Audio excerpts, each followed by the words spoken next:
Cyberpunk 2077 can run with full path tracing way above 120 FPS at 4K resolution on an RTX 5080 with NVIDIA DLSS 4. NVIDIA DLSS 4 promises to be a massive game changer, introducing significant image quality and performance improvements, as highlighted by an early test conducted at CES 2025 with CD Projekt Red's Cyberpunk 2077.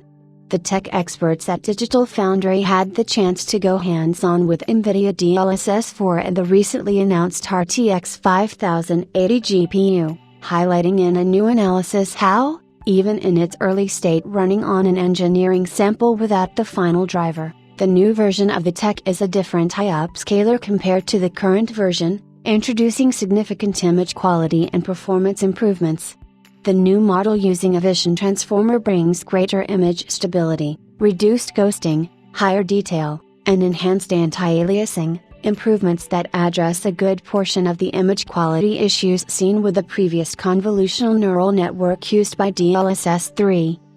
Among the improvements NVIDIA DLSS 4 will bring is the RTX 50 series exclusive multi-frame generation, which generates up to 3 additional frames per traditionally rendered frame, working with a complete suite of DLSS technology to provide a frame rate boost of up to 8x over traditional rendering.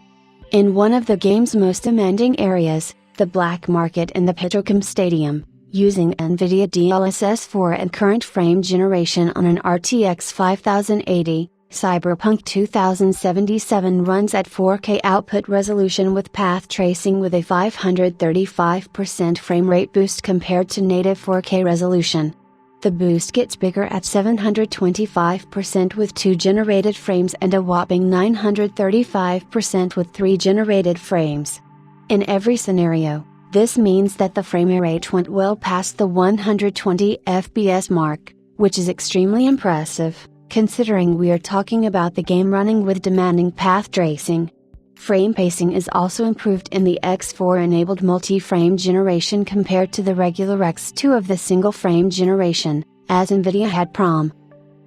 in the announcement.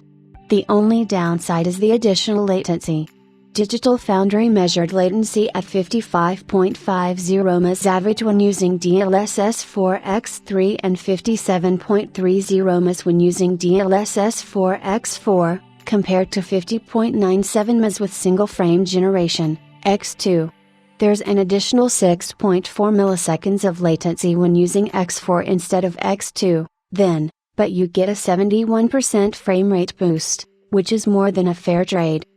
Cyberpunk 2077 is among the games that will get native in-game support later this month, together with Alan Wake 2, Indiana Jones and the Great Circle, and others. A few more titles, like Black Myth, Wukong and Marvel Rivals, will receive in-game support at a later time, while Alan Wake 2 and Indiana Jones and the Great Circle are also getting 2 new technologies, RTX Hair and RTX Mega Geometry, respectively, that are part of the newly announced NVIDIA RTX kit.